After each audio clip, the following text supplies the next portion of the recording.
За Дорногов аймагт коронавирус илэрсэнтэй холбоотойгоор за томоохон одоо хүнсний дэлгүүрүүдэд за олон нийтийн төвлөрөл бий болж одоо хүнсний хомсдол бий болох юм нөхцөл байдал үүсэж байна. Тэгэхээр яг энэ талаар бид бүхэн тодруулахаар аймгийн хүнс хөдөө аж ахуйн газрын за хүнсний үйлдвэрлэл нийтийн хоол худалдаа үйлчилгээ хариуцсан мэргэжилтэд уран чимгээс энэ талаарх тодруулгыг авахд бэлэн болсон байна. Ингээд та энэ талаар мэдээлэхгүй юу?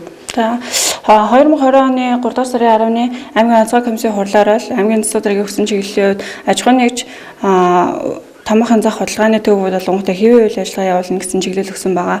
Иймд одоо иргэдийн дунд тараад байгаа худалдааны төвүүд 14 цагт хаана гэсэн мэдээлэл нь худлаа ташаа мэдээллээ.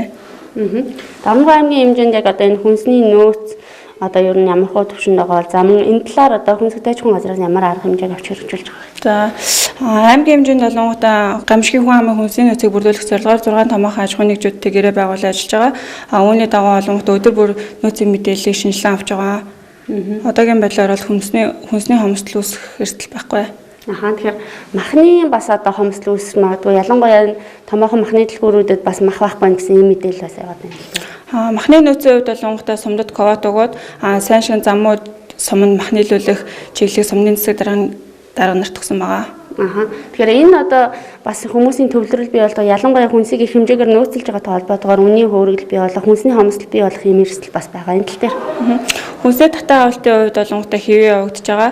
Өнөөдрийн байдлаар болонгуудаа 6 аж ахуйн гэрээ байгуулалтын 6 аж ахуйн нэгж болон сайн шин сумын засаг даргын мэргэжилтэнтэй хамтраад сумдын нөгөө хүнсний дэлгүүрүүдийн судалгаа гарган хот руу хүнс тээвэрлэх автомашины орох гарах хөдөлгөөний хувьд болонгуудаа машины дугаар болон нэгдсэн судалгаа гарган аймгийн онцгой байдлын газар төрүүлээд байгаа.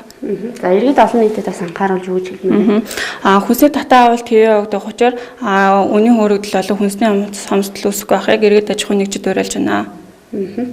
За тэгэхээр үзэгч та бүхэндээ хүнс хөдөө аж ахуйн газраас за яг одоо энэ хүнсний дэлгүүр одоо 14 цагт хаагдана гэсэн мэдээллийн мөрөөр за нөхцөл байдал ямар байгаа талаар за авч хэрэгжүүлж байгаа арга хэмжээний талаарх мэдээллийг үзэгч та бүхэндээ хүргэлээ.